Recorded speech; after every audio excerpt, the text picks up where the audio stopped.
Good evening. My name is Jeremy Holstein, and welcome to the Post Meridian Radio Players virtual production of Vera Wolfe. The Post Meridian Radio Players are an audio drama group out of Cambridge, Massachusetts, who perform audio dramas in front of a live audience. Or, at least, we did. You know, COVID. We are hoping to be back in front of a live audience this Halloween, but until then we are performing our annual Summer Mysteries virtually, one a month, starting with our gender-flipped Nero Wolfe, a.k.a. Vera Wolfe.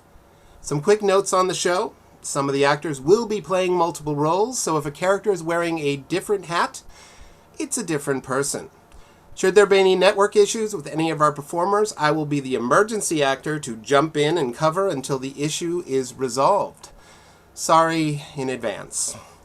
Please consider donating at the link in the event page. Every little bit helps us to continue to bring you new audio drama. And that's it.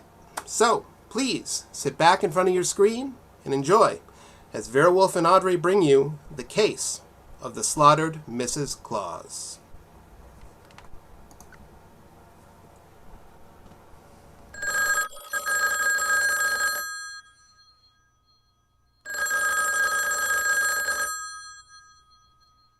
Gentlemen and ladies, the ringing of that phone bell means mystery, adventure.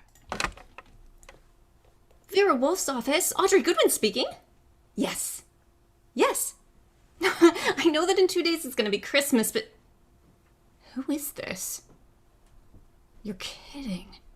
Look, I'm a big girl now. I don't believe it. Oh, okay. No, okay. Tonight at 8. Bye. What the devil was that? This may come as a shock to you, Miss Wolfe, but that was Mrs. Claus. Audrey, you've been drinking. Yeah, sure have. The usual. Whole milk. Mrs. Claus is coming to see you tonight at 8. She's got a problem. Indeed. And what problem could the wife of Santa be presenting us? Oh, hold on to your petticoats, Miss Wolfe. It seems that some murderous character is going around slaughtering people dressed as Mrs. Claus. And our new client thinks she might be next. Gentlemen and ladies, it's the bulkiest, smartest, and most unpredictable detective in the world. That chairborne genius, Vera Wolfe. Created by Rex Stout and brought to you in a new series of adventures over this PMRP network in the person of Miss Caitlin Mason.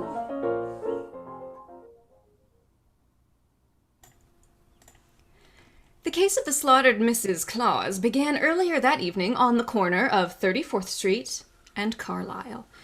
The hour was close to 6, the weather cold, the sky dark, yet a hint of Christmas hung in the air.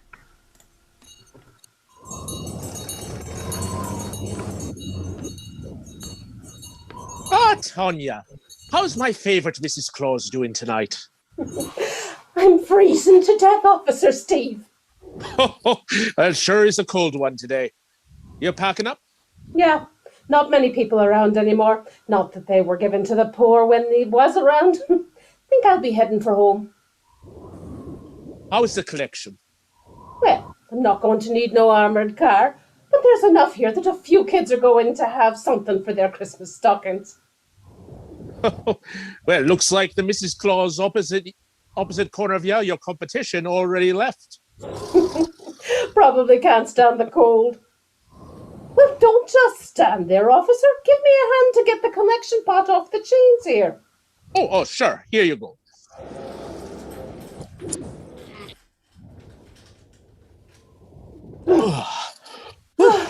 There, thanks. I swear that thing gets heavier every year. I'll just walk you down the block. Look, I've got a phone in anyway. Okay, fine. Could use the company. One Mrs. Claus still left. Wonder what she's waiting for. Mr. Claus, no doubt. Wonder what she'll get in her stocking. Well, watch yourself, Tonya. Don't be up too late stuffing those stockings tonight. Sure. Well, I'll just cut across the street here. Be seeing you, officer. There's a car coming down the street. It's got its lights out. Tanya, look out! Hey, stop!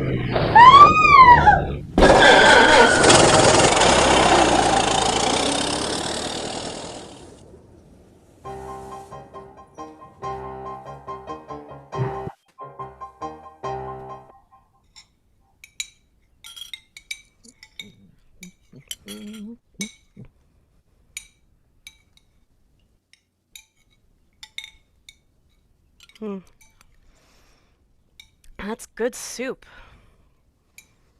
Hey, Paul, Huh? did I ever tell you I love you? Oh, it's not me you love. It's my hot soup. Now, you're not the only one who can cook and clean, you know. Oh, I can bake bread too. Well, that helps too. No, I'm just beginning to thaw out, so the soup hits the spot. Yeah, that's a cold corner where you play Mrs. Claus. Well, it don't hurt to make a few extra bucks at Christmas. I ain't done so good this past year. Me neither, love. They're just not hiring down at the makeup counter. Well, you keep that nose of yours pretty, and maybe the next year will be better. Besides, I kind of like playing Mrs. Claus, you know? Kids asking me questions about Christmas all day long. Yeah. You know, there's 2 other Mrs. Claus at the same intersection, and we're still all mobbed with kids wanting presents. Oh, kids, they think of only one thing this time of year. Oh, more soup? Oh, sure, Paul. You know, one of them other Mrs. Claus got hit by a car tonight. You're kidding! It's true. She packed up a few minutes before I did, started crossing the street, and bang! You know, hit and run driver. It was awful. Was she hurt? She was killed. Lord.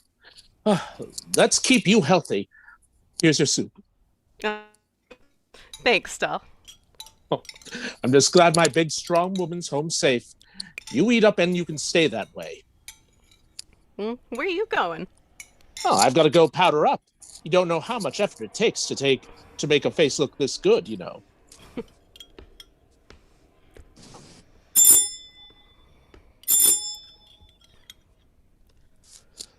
Darling, someone's at the door.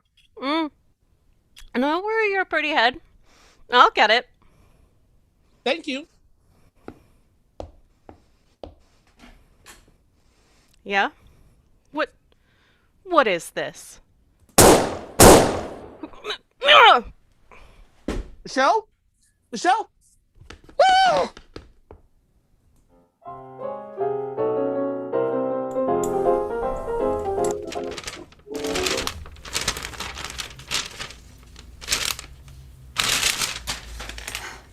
Miss Wolfe, Yes, Audrey?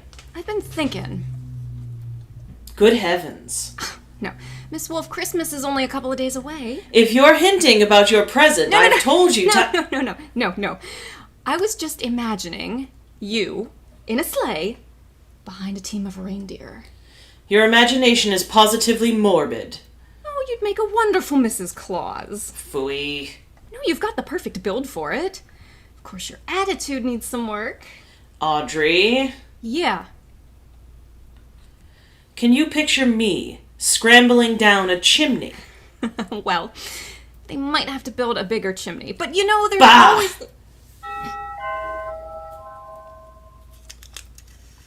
That is the front door. Sure is. Now, I was thinking... Audrey, if we're you gonna- might see who it is. Well, unless our earlier caller was lying, that'll be Mrs. Claus. Let her in. But I haven't decided what I want for Christmas yet, Miss Wolfe. I mean, should he be blonde or brunette?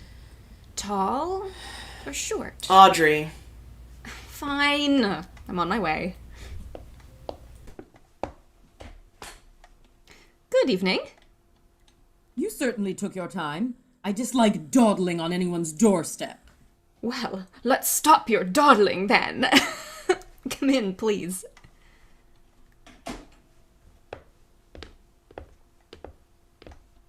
Miss Wolfe is expecting me. That's one way to put it. Through here, please. Miss Wolfe, this is Mrs. Claus. My name is Barton. Jane Barton. How do you do, Miss Barton? I have no time for the social graces, Miss Wolfe. I'm about to be murdered. Not in my house. I have objections to murder. I'm a frightened woman, Mrs. Wolfe, and this costume I'm wearing is responsible for it all. Then why are you in it? I've been asking myself the same thing. I had a whim that it might be, well, entertaining to play Mrs. Claus. I'm a wealthy woman, Miss Wolfe. I can afford to have whims. You see, Audrey, other wealthy women have whims, too. Yeah. This whim, however, is apparently going to be the death of me. Miss Barton, you have adequately conveyed to me an atmosphere and an emotion. I suggest you now concentrate on facts. Very well. I've been playing Mrs. Claus on the corner of 34th Street and Carlisle Avenue, with all the donations going to the Tuberculosis Fund. My corner, I might add, is the northeast one. And why is that significant?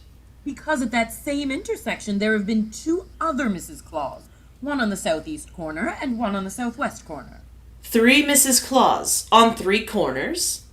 Sounds like quite the festive place to be. Was. But earlier tonight the woman on the southwest corner was killed by an automobile. A tragic accident. Not an accident, Miss Wolfe. The car was running without lights. It deliberately ran the lady down and then vanished. You saw this yourself? I did. It was horrible to see a fellow Mrs. Claus die right in front of me. And what about the Mrs. Claus on the southeast corner? The woman on the southeast corner got home all right. I walked her there myself. She was so shaken. But an hour later, I heard a radio news flash. That same woman was killed by bullets. 2 Mrs. Claus killed in the same night. Oh, kinda kills your Christmas spirit. Coincidence. Perhaps, but I don't want to risk my life if someone is gunning for people dressed like Mrs. Claus. This is Friday night. Christmas is this coming Monday. In the nature of things, you would have made 2 more appearances. Very well, Miss Barton. I will look into the matter. Thank you, Miss Wolfe. I feel safer already. Naturally. I'll write you a check as a retainer. Naturally. Then I must hurry home. I'm already late and they'll be wondering where I am. No. I beg your pardon? You will neither hurry home nor notify anyone at your home of your whereabouts. But You'll remain here until such time as I think it's safe for you to leave. The house is well guarded. I can't do that. In which case, I cannot accept you as a client. I don't understand. Miss Barton, it is very easy to murder someone. Avoiding such an outcome is more difficult and requires sacrifice. I am assuming that you do not wish your suspected Mrs. Claus murderer to succeed. Of course not. Therefore, you will remain here. Audrey? Yeah. I require information. First, a complete report on the corner of 34th and Carlisle. But that's nonsense. The corner will be deserted now. Miss Barton, you're hiring me for my intelligence. You will therefore permit me to use it as I see fit. A complete report, Audrey. Right, ma'am. Complete. You will then visit Inspector Carla at headquarters. You will, in whatever manner you find effective, discover all the information the police have about the 2 already murdered Mrs. Claus. Sure. Send me in to get information from a woman who hates my guts. That'll be easy. Your levity is ill-timed. The inspector's likely to throw me out on my ear. That is your problem. It is also my ear. On your way home, you might stop in at Miss Barton's place. I don't see any purpose in that. Miss Barton, there is a basic question to which we must find an answer. Whether those 2 women were murdered because they were Mrs. Claus, or because their deaths were merely preliminaries to yours. Audrey, I do suggest haste. Yes, ma'am. And Audrey? Hmm? Please avoid blondes. What? I would like for you to be home in time for Christmas.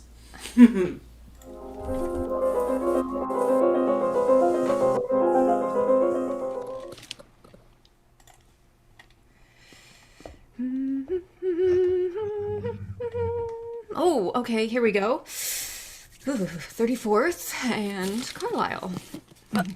Hey, lady. Yeah. Got a price of a cup of coffee on you? Oh, are you sure you mean coffee? Spelled B-O-O-Z-E. Look, lady, you're either gonna dig up the dime or you ain't. Never mind the questions about my personal tastes in beverages. You're right. I apologize. Here. 2 bits. Wow, thanks. You're welcome. Say, were you here earlier when the hit and run happened? Maybe. Maybe not. Hey, I gave you a quarter. The least you can do is give me some answers. Oh, look at Miss Jane D. Rockefeller over here. I ain't seen nothing. Go get your coffee. Maybe it'll help your eyesight. So, this is the scene of the crime. During the day, filled with milling throngs, and now, desolate and deserted. Is that supposed to be poetry? That's radio drama. Yeah, well, poetry or radio drama, if you want me to listen to it, you'll have to pay me more than 2 bits. Good night, Snooper. Wow, the characters that you meet on the streets of New York. Well, I think I've seen all there is to see here. No sense putting it off. On to visit my favorite police inspector.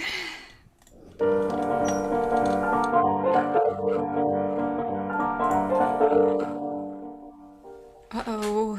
Inspector's got company. Inspector, can you confirm that there has indeed been a murder tonight? I need to know how many Can you officers confirm are on that site. there has been a Please, murder girls. tonight? Hello? Girls! If all you reporters will just shut up and ask your questions one by one, I'll answer them. Inspector Carla, is it true a couple of Mrs. Claus have been knocked off tonight? It's true that 2 women dressed as Mrs. Claus have been murdered. Yes. Any connection between those 2 gals, or does someone just hate Christmas? So far as we know, there was no connection. That means it could be maybe some kind of maniac? A maniac who decided she doesn't like Mrs. Claus. Do I have that right? We're investigating along those lines. Like how? Oh, well, for one thing, we're checking all the local asylums for escaped lunatics. Yeah, but Inspector, suppose this nut has never been in an asylum. That'll be all, girls. I have so many more The public questions. has a right to the truth. I said Has a right to that'll the be truth. all. on the Anything scene, new comes and then in you- and you'll get it, understand? Until then, leave me alone. Got investigating to do.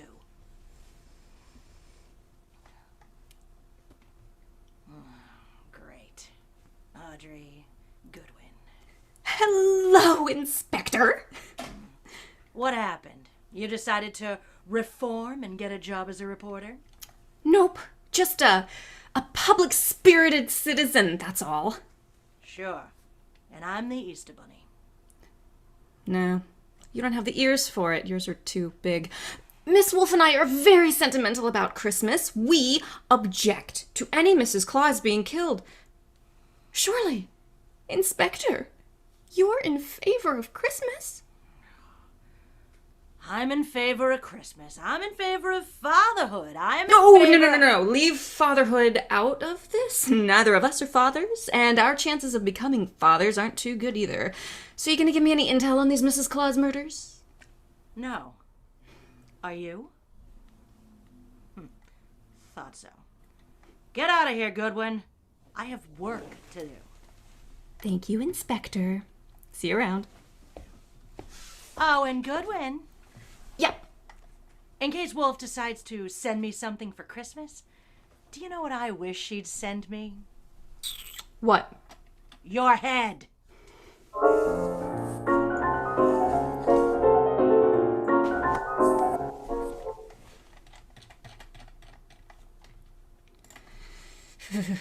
right. Here's Barton's place. It's the last stop on Miss Wolfe's laundry list. Oh, let's ring the bell. Well. Well. Oh my. This day is looking up. Now I know what I want for Christmas. What did you say? I said, my name is Goodwin, and it's cold on your doorstep. Oh, yeah.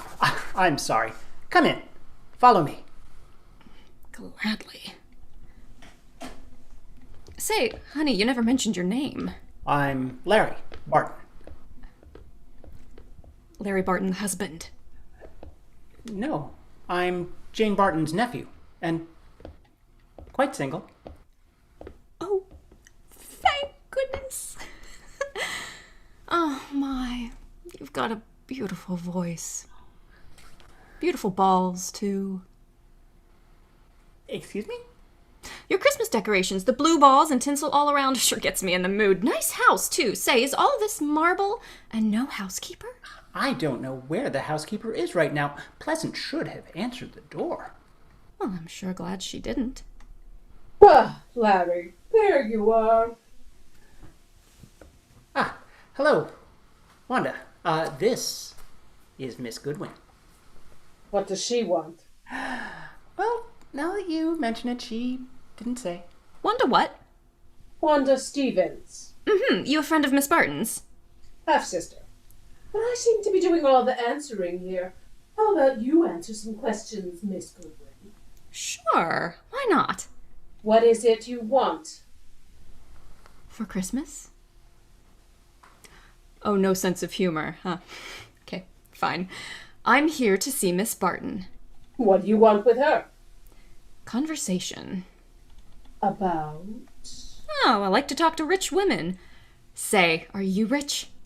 No, sadly to say. Can't play the piano either. Well, you could always learn. Being rich is harder. You know, I've found that often when... You must have some reason for coming here. Some reason concerning Auntie. Because I have a terrible feeling. Larry, you're imagining things. Auntie was supposed to be back hours ago. She's probably still out on that street corner playing Mrs. Claus. She enjoys it. I know, except... She's never been as late as this before. Well, no, now that you mention it, she hasn't been this late since she started this little masquerade of hers. Would you happen to know where your housekeeper is? I saw her in the kitchen a little while ago. Disappeared since then. No doubt enjoying a glass of wine somewhere. Oh, she likes a glass of vino, eh? Pleasant has always liked to visit with the wine whenever it's red. Or even when it's white. So, no Miss Barton, no housekeeper, alcohol likely involved. Got it. Well, I better be running along. So soon? But you've yet to tell us a thing. It's a gift. Good night, Miss Stevens. Mr. Barton. Good night. I'll walk you out. Please do. Hey, is that a picture of Pleasant? Huh. Prettiest housekeeper I ever saw. Blonde, too. You know, old Dr. Peacock always told me to beware of blondes, but I was never really sure. Spit it out, gorgeous. Miss Goodwin, you must know something about Auntie, something you didn't want to tell us. Smart and handsome. What makes you think so? Because if you didn't know anything, why would you be here? All right. Let's suppose I do know something. Now, I might be a kidnapper. Oh, no. You're not a kidnapper. What? Someone with my honest brown eyes can't be a bad girl. Your first name is Audrey, isn't it? Audrey Goodwin. You work for Vera Wolfe. Oh, you gassed. Just when the flirting was getting good. I recognized you from your picture in the papers. Take me with you to see Vera Wolfe. Oh, I don't know. You can trust me. I never trust blondes. That's unfair. No, don't take it personally. I don't trust brunettes either. What's more, I'm not sure Miss Wolfe would want to see you. So why don't you tail me home? What do you say, gorgeous?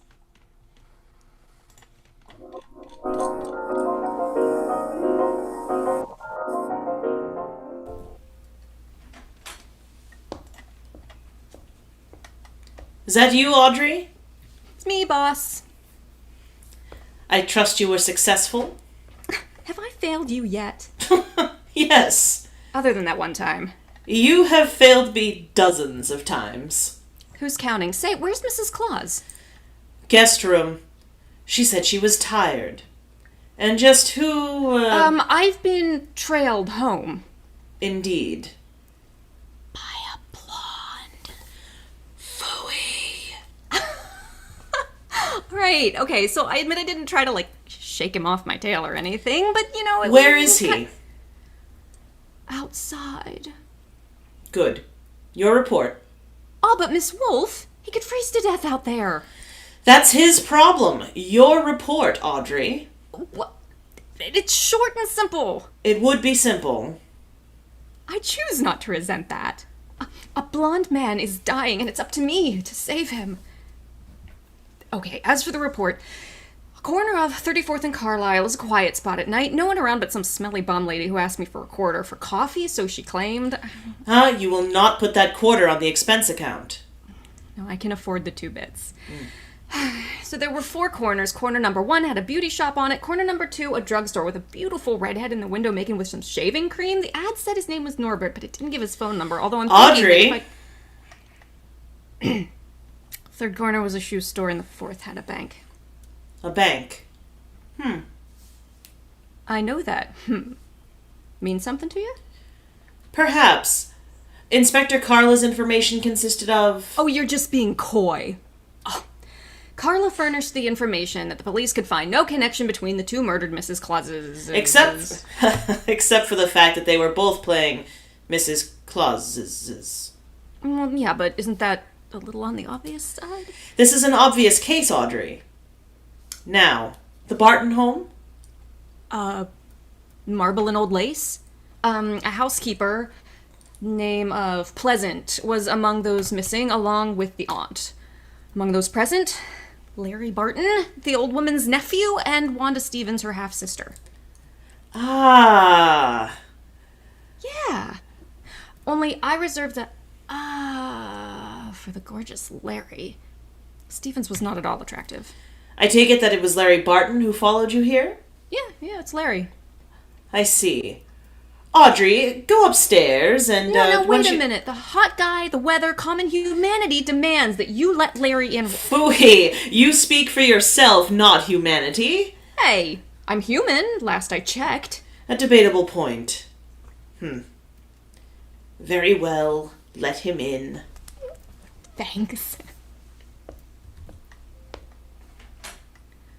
Larry. Yes? Come on in, Blondie. Larry Barton, Miss Wolfe. How do you do? How much money do you inherit on the death of your aunt? Excuse me? I need an answer. Auntie isn't dead, is she? That is irrelevant. How much? Half her estate. Very good. And the other half? Goes to Wanda, Auntie's half-sister. Thank you. Audrey, go upstairs and inform Miss Barton that her nephew is here. Wait, Auntie is here? Obviously. On my way, boss.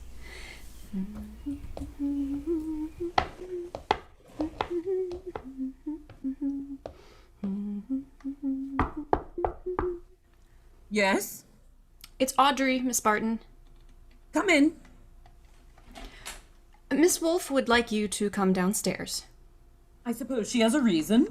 Mm-hmm. A hunky blonde reason. Your nephew? My nephew. That's right. He was... Oh! Hey, where'd you get that? A woman of my wealth finds it safer to carry a gun with her at all times. Well, yeah, but I mean, it's not safe to point it at people, especially when people is me. Turn around, Goodwin! Miss Barton, I don't understand. We're protecting you. By letting that boy into your house? If I had the time, I'd be amused. But as it is... Good night, Miss Goodwin.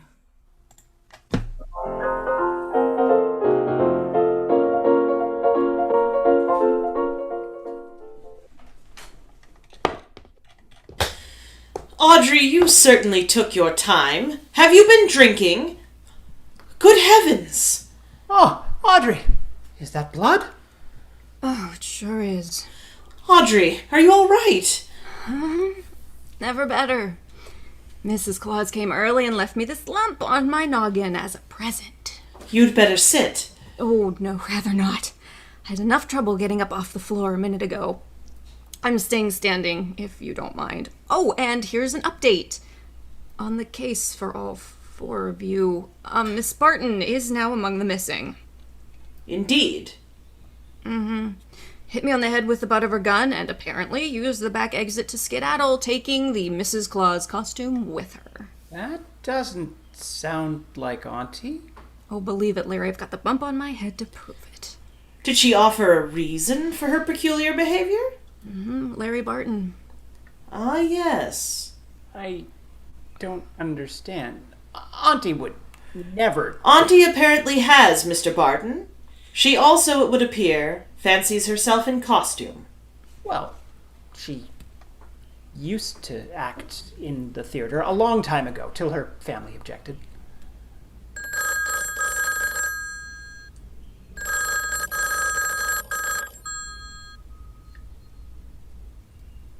Audrey? Oh. Paying no attention to her concussion, she bravely answered the phone. Yeah, I got it. Vera Wolfe's office, Audrey Goodwin speaking. Getting good at answering the phone, Goodwin. If this detective thing doesn't work out for you, I could use you on desk duty here at the station. Inspector Carla. Charming as ever. Let me have Wolfe. Miss Wolfe, it's the charming Inspector Carla. Yes, Inspector. The papers aren't saying Wolfe, but you're working the Mrs. Claus case, aren't you? A possibility. You didn't send Goodwin down to headquarters on a possibility. Well, look, we're working on a line down here, Wolfe, and if it doesn't strain your professional ethics, you might be able to help us. How? Well, there's a bank on the corner of 34th Street and Carlisle. We got the thought that supposing a rogue gang of women was preparing to take that bank tomorrow morning, these Mrs. Clauses have been on the corner for nearly a week now. They might have noticed something about the bank, some suspicious women lurking around. You know the type. A very imaginative thought, Inspector. That's not a yes or a no. I have, at the moment, no opinion. That's all you're gonna give me? For the moment. However, Inspector, in a very short while I shall give you the murderer. Audrey? Yeah. You'll return to 34th Street and find our coffee-loving friend. Mr. Barton will remain here. Oh, but boss... I don't want you any more distracted than you already are. Once you locate the woman, you will persuade her to return here with you. You want me to invite some smelly homeless lady to the brownstone? Yes.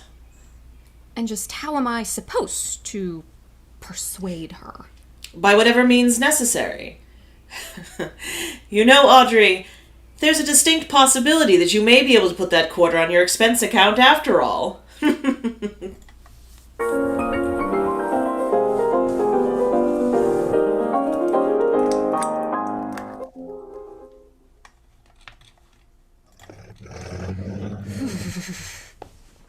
All right, back back at the intersection.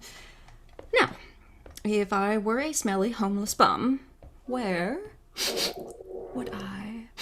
Oh! Ah, there you are. What do you want? Oh, it's you again. Come back for your quarter? Nah, I've just learned to love your neighborhood, which is why it's gonna break my heart. What is? Leaving it. With you. With me? Hey, no, let go of me! Not until you come quietly with me. I am so... Hey, watch it with that lady. I am sensitive about having guns pulled on me. Especially tonight. Leave me alone. Hey, gun or not, you're coming with me. Why should I? 'Cause Miss Wolfe would like to see you. Wolfe? Miss Vera Wolfe? Yeah. Why would Vera Wolfe be looking for me? Because she's trying to salvage a quarter.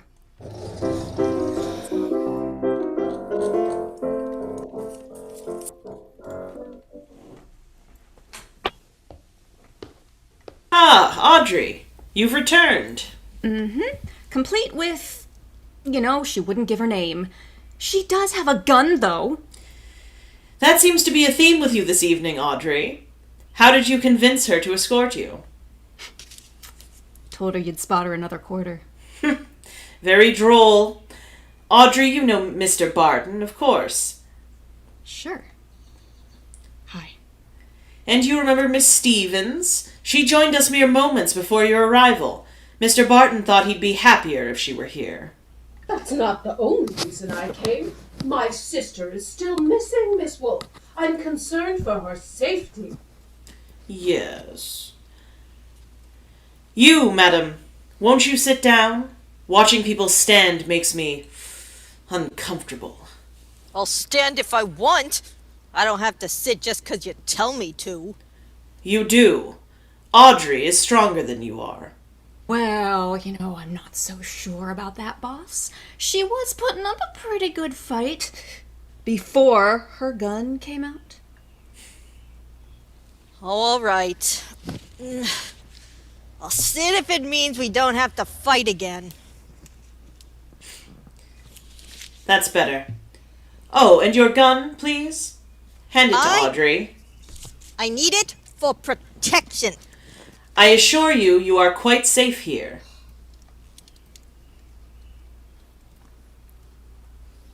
Fine. But I want it back when I leave. Miss Wolfe, I have never met you, but you look as though you could handle things. I will confide in you a secret. I think my sister has been kidnapped. A possibility we shall have to consider. Mr. Barton, perhaps you have a theory as well. Well, I don't know. Auntie's been behaving strangely for weeks now. In what way?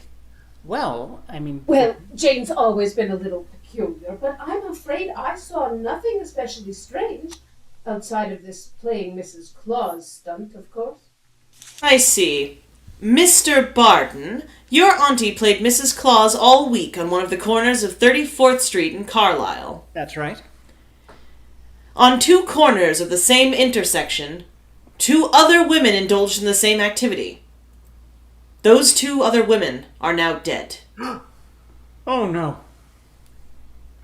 Wait, Miss Wolfe, you're not suggesting that they were killed by mistake?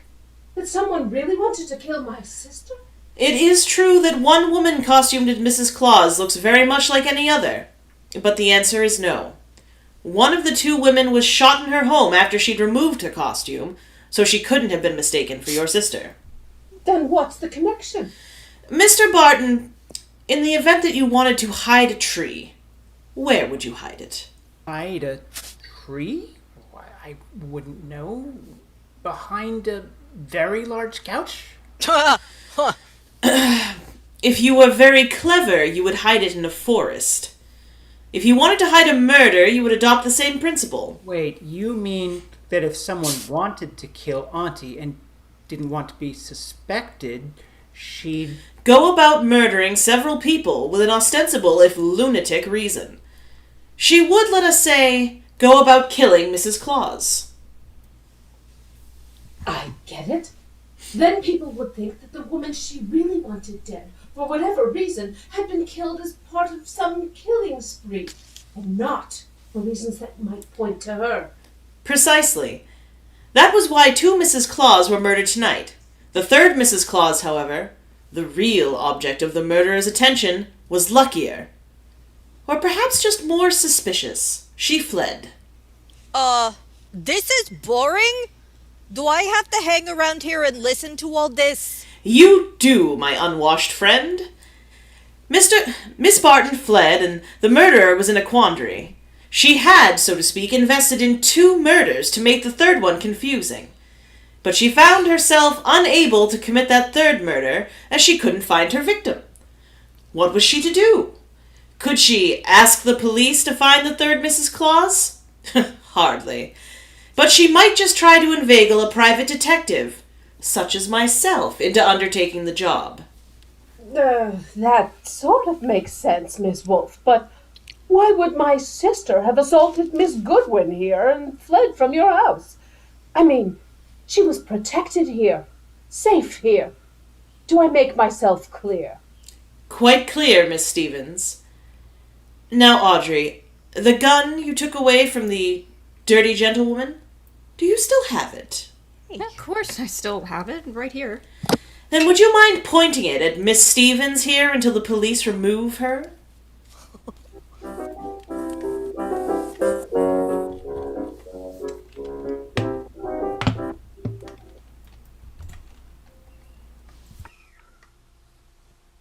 Thanks for the tip, Goodwin. You and Miss Wolfe really came through after all. Naturally. Does this make us square, Inspector? Not even close. You have your murderer, Inspector, as promised. I suggest you get her down to the station post-haste. Will do, Miss Wolfe. All right, come along, Stevens. Get your hands off me. I can walk on my own, thank you very much. Of course you can, lady. Of course you can. Well, that's the end of Miss Stevens.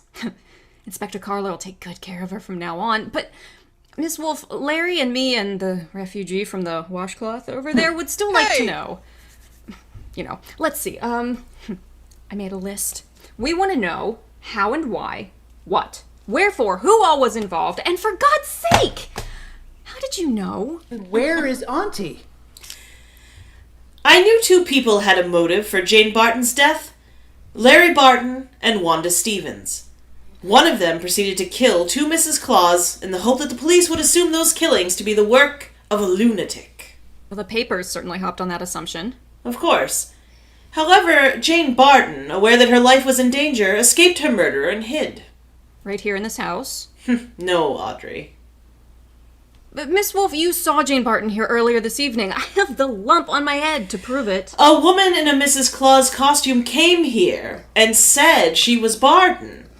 She was, however, an obvious imposter. She proved that by her flight when her nephew unexpectedly arrived here. I mean, she could fool you 2, but she knew she wouldn't be able to fool me, and so she had to run. Precisely.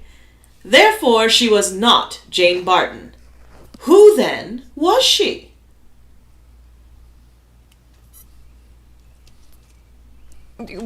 Well? Who else had disappeared at the propitious moment? Oh, the housekeeper. Pleasant. It must have been. I distrust coincidences. Stevens needed an accomplice, someone to lure us in. Hence she sent Pleasant here to the brownstone. So the plan was to have Pleasant give you a song and dance about Barton's danger, then scram before we asked too many questions. You'd then start an investigation, discover Barton was missing, try to find her, and lead Stevens straight to her victim. Right? I frustrated that part of the plan by insisting on Pleasant's remaining here, which she did until that she, part is all perfectly clear, yes. But how did you choose between Larry and Stevens? It was Stevens who knew, without being told, that Barton had been in this house, and had fled from it. Yeah, because you yourself mentioned that Stevens had only been here a moment, so you'd never had a chance to tell her about Barton. Obviously, the housekeeper phoned her as soon as she'd hit you over the head and escaped. Furthermore, the housekeeper, masquerading as Barton, had attempted to throw suspicion on Mr. Larry Barton here. That convinced me of his innocence. Well, you have done it again, Miss Wolfe. Except for one minor detail. You're not very skilled at irony, Audrey. What minor detail? Where is Jane Barton? In this very house. When did that happen? When you arrived home, accompanied by the unwashed gentlewoman? The bum. Wait a minute. Despite my concussion, this I ought to be able to figure out. Larry said Barton used to be an actress. That's clue number 1, yeah? Yes, Audrey. Also, why is a supposed tramp hanging around a deserted intersection for handouts? And the answer is she wasn't. She was keeping an eye out for the trouble she knew was after her. Precisely. So you mean... Wait, I gave a quarter to a millionaire. Auntie! Your auntie! Well, that is... Oh my goodness. I know, my dear. I'm auntie. Oh, thank God you're safe. I did a rather decent acting job, didn't I? You sure did. I didn't even recognize you. No one recognized me. Except, of course, you, Miss Wolfe. Not recognition, Miss Barton. Logic. Ooh, Audrey, open some beer for us. Yes, ma'am. Logic, eh? Well, whatever it was, Miss Wolfe, I owe you a good deal. How can I ever repay you? Oddly enough, the answer is simplicity itself. Reimburse Audrey her quarter, and then make out a rather larger check to me.